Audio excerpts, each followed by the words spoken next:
नमस्कार. आज आपण आहोत थोरा चौकामध्ये आणि थोरा चौकामध्ये ही जी लोकं बघताय तुम्ही ही दलित पॅन्थरची लोकं आहेत. निवडणुकीमध्ये यांची भूमिका काय असणार आहे आपण परवा जाणून घेतलं होतो आणि आज त्यांची नेमकी भूमिका काय आहे, त्यांनी त्यांचे उमेदवार देणार आहात काय आणि कुठल्या भागातून त्यांनी उमेदवार देणार आहेत हे देखील जाणून घेणार आहोत. सर्वप्रथम वायरलेस मराठीमध्ये तुमचं सर्वांचं स्वागत आहे. आपण तुमच्या याच्यातनं किती उमेदवार देणार आहात? आता आम्ही दलित पॅन्थरकडून आमचे 3 उमेदवार उभा करणार आहोत.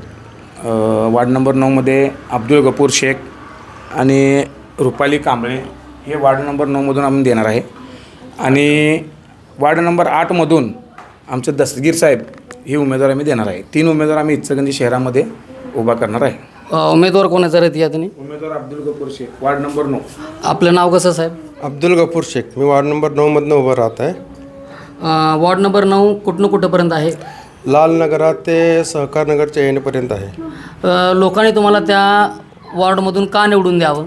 निवडून देण्यामागचं कारण हे आहे की सध्या विकास ऐकून कानं आमची पिकलीत. विकास आम्हाला कुठं दिसत नाही. ते रखडलेला विकास पुनर्जीवित करण्यासाठी मला या निवडणूक उभं राहण्याची गरज भासली आहे. आता तुमच्या विरोधीमध्ये बलाढ्य उमेदवार आहेत. दलित पॅन्थर त्याला फाईट करू शकत? अवश्य. दलित पॅन्थर ही नसानसात भिनलेली संघटना आहे. फक्त आजपर्यंत दिसली नाही. ज्याला दिसली त्याने दलित पॅन्थरचं होऊन झालेलं आहे. दलित पॅन्थर ही आंतरराष्ट्रीय संघटना आहे. महाराष्ट्रात पूर्णपणे ताकदीनिशी उतरत आहे. त्या ताकदीच्या भरोश्यावरच मी निवडणूक लढवत आहे. तुमचा अजेंडा काय असणार आहे दलित पॅन्थरचा? आमचा अजेंडा हेच आहे की गोरगरिबांना न्याय, रस्ते, ड्रेनेज, पाईपलाईन, विजेचा जो लपंडा होतो, कामगारावर जो परिणाम होतो त्याला सुरळीत करण्यासाठीच आम्ही हा अजेंडा राबवत आहोत. तुमचं शिक्षण काय झालेलं आहे? माझं शिक्षण 10वीपर्यंत झालेलं आहे. तुम्हाला नगरपालिकेतले काही माहिती आहे का? थोडीफार आहे ना, अनुभवाच्या जोरावर. अनुभवाच्या जोरावर लोकांना तुम्ही न्याय देऊ शकता? हां, असं अवश्य. तुम्हाला म्हणायचं आहे? न्याय देणं हेच आमचं सर्वप्रथम कर्तव्य राहील. तो न्याय कुठल्याही प्रकारचा असू दे, न्याय देणं हेच दलित पॅन्थरचं सर्वप्रथम कार्य. कारण दलित पॅन्थर म्हणजे लढणे, अन्यायाविरुद्ध लढणे हे ब्रीदवाक्य आहे. न्याय देण्यासाठीच आम्ही उभे आहोत. नक्कीच दलित पॅन्थर हे अन्यायासाठी लढणारी एक संघटना आहे आणि आज ते निवडणुकीत त्यांचे उमेदवार उभा करतात. दुसरे उमेदवार देखील आहेत, आपण त्यांच्याकडून जाणून घेणार आहोत. तुमचं नाव कसं? दस्तगीर पापालाल जमादार. तुम्ही कुठल्या वार्डातून थांबणार आहात? वार्ड नंबर 8मध्ये राहणार आहे. वार्ड नंबर 8 कुठपर्यंत आहे? वार्डाची माहिती आहे सर? वार्ड नंबर 8मध्ये पिबा पाटील, बिग बाजार, टाकोडे वेस हे सगळं भाग येणार आहे. तुम्हाला लोकांनी का निवडून द्यावं? एक विकासासाठी काम करण्यासाठी आणि धडाकेबाद आपण कार्यकर्ते आहे म्हणून त्यांनी आज निवडून देणार आहे. ह्याच्या पाठिंबाचा अनुभव काय तुम्हाला? अनुभव म्हणजे सामाजिक कार्यकर्ते 10 वर्ष चालू आहे. त्या ह्याच्यातनं मी मार्गातून मी निवडणूक लढणार आहे. समाजकाम तुम्ही केलेलं आहात आतापर्यंत. तुमचं शिक्षण काय झालेलं आहे? शिक्षण 8वी झालेलं आहे. 8वी झालात, मग तुम्हाला नगरपालिकेचं समजणार का? कारण नगरपालिकेनंतर कायदा असतो, कानून असतो, आपल्याला ते कायद्यांच्यावर भांडावं लागतं. तुम्हाला ते कायदा वाचल्यानंतर समजेल का? मग 25% कायदा माहिती आहे त्यातलं. 25% अनुभव घेऊन आम्ही आणि पुढचं कामं करू शकतो. नक्कीच 25% कायदा माहीत आहे, उरलेलं आम्ही अनुभवी माणसं संकट घेऊन काम करणार असं यांचं म्हणणं आहे. जनता ठरवलंच नेमकं कुणाला मत द्यायचं, काय करायचं. आजची जनता ही खूप हुशार आहे. आणि दुसरे कोण आहेत तुमचे? इकडे या. आपलं नाव कसं ताई? रुपाली दीपक कांबळे. तुम्ही कुठल्या वार्डातून थांबणार आहात? Ward number 9. वॉर्ड नंबर 9 मध्ये कोणता भाग येतो? लालनगर, सुतारमाळा, लाकेनगर, शांतीनगर. इथे याते, घाबरू नका. इथे शांतीनगर. तुम्हाला लोकांनी का निवडून द्यावं असं ते तुम्हाला वाटतं? या भागाचा गोरगरीब आहे म्हणून अन्याय होऊ नये. गोरगरिबांच्यावर अन्याय होणे तुम्हाला म्हणायचं. मग तो अन्याय न होणारा थांबवणार कसं? तुम्ही समजा नगरपालिकेमध्ये उद्या गेलात, महानगरपालिकेत तुम्ही नगरसेवक झालात, तर लोकांच्यावर अन्याय होणारा तुम्ही थांबवणार कसं नेमकं? आम्ही थांबवणार की नाही, कसं थांबवणार तेच विचारतो. जनतेला समजायला पाहिजे म्हणून. तुमचं काय प्लॅनिंग नेमकं काय आहे? दलित पॅन्थरकडं आम्ही संघटना लढलो आहे.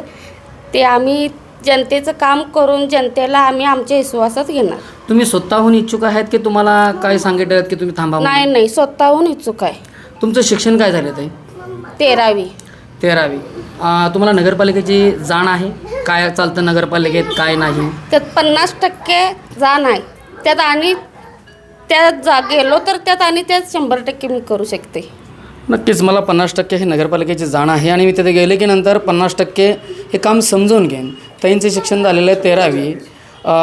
बघूया येत्या काळामध्ये मतदार यांना मत त्यांचा कौल देतात का आणि काही त्यांचे कार्यकर्ते आहेत, आपण त्यांचे जाणून घेणार आहोत.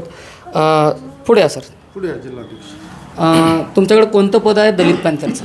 मी मुबारक शेख, दलित पॅन्थर जिल्हाध्यक्ष आहे. जवळजवळ 3-2.5 वर्ष झाले मी या संघटनेचं काम करत आहे. तुम्ही ही ज्यात माणसं उभा केला आहे, ही माणसं माघार घेणार नाहीत याची काही गॅरंटी शाश्वती तुम्ही जनतेला देऊ शकाल? 100% आम्ही माघार वगैरे काही घेणार नाही. पण जर कायदेशीर काही त्रुटी आल्या, त्या त्रुटीतून जर आम्हाला काय प्रॉब्लेम आला आणि त्यातून जर आम्हाला माघार म्हणजे जसं की छाननीचा अर्ज उडला, काहीतरी डॉक्युमेंट कमी पडली, त्यावेळी असं काहीतरी होऊ शकतं. पण आम्ही स्वतःहून कसलंही आमिषाला बळी न पडता किंवा कसल्याही दबाव न बळी पडता आम्ही माघार घेणार नाही. कदाचित तुमच्यावर नंतर आरोप पण लावले जातील की बाबा पैसे घेऊन ह्यांनी माघार घेतली म्हणून. त्याला तुम्ही कसं उत्तर देता? कसं आहे, विरोधी जे उमेदवार आहेत त्यांना तोंड नाही, त्यांच्या तोंडाला आम्ही जास्त लागू शकत नाही. कोण काही पण उठवू शकते. पण आमच्या मनाला माहीत आहे आम्ही जे उमेदवार उभा करवलं आहे याचं खरं कारण काय आहे, जे ऑलरेडी अगोदरचे जे नगरसेवक वगैरे आहेत त्यांनी कधीही कसलाही विकास भागामध्ये केला नाही. मग आम्हाला अशी जाणीव झाली की बाबा सारखं दुसऱ्यांच्या भरवशावर किती दिवस बसायचं. त्यामुळे आम्ही स्वतः ठरवले की आमच्या इथली एक 3 सीटा उभा करूया. जनता आम्हाला निवडून देईल, कारण की जनतासुद्धा त्या लोकांना कंटाळलेली आहे आणि नवीन उमेदवार जनतेला पाहिजेला आहे. आणि या नवीन उमेदवार जर आमचं निवडून आले तर खरोखर आम्ही भागाचा विकास करू. नक्की भागाचा विकास करणार तुम्ही? नक्की भागाचा 100% भागाच्या विकासासाठीच आमची लढाई आहे. आणि आम्ही त्यावेळेला पण पाठिंबा मागच्या वेळेला आम्ही तुम्हाला दिलं होतं की स्टेटमेंट आमचं की इचलकरंजीच्या विकासासाठी एखाद्या वेळेस चांगली व्यक्ती असेल ते कुठल्या पण पक्षाची असू दे त्यालासुद्धा आम्ही पाठिंबा देऊ. आमचा ध्येयच आहे की आमच्या इचलकरंजीचा विकास झाला पाहिजे. नक्कीच दलित पॅन्थरचं ध्येय आहे की इचलकरंजीचा विकास झाला पाहिजे. जे काही भ्रष्टाचार किंवा इतर जे काही कामं झालेत ते मोडून काढण्याचं काम ह्यांचे उमेदवार करतील असं यांचं म्हणणं आहे. बघूया येत्या काळामध्ये ह्यांना जनता किती कौल देते. पाहत रहा इचलकरंजीहून प्रवीण अंडे, वायरलेस मराठी. धन्यवाद.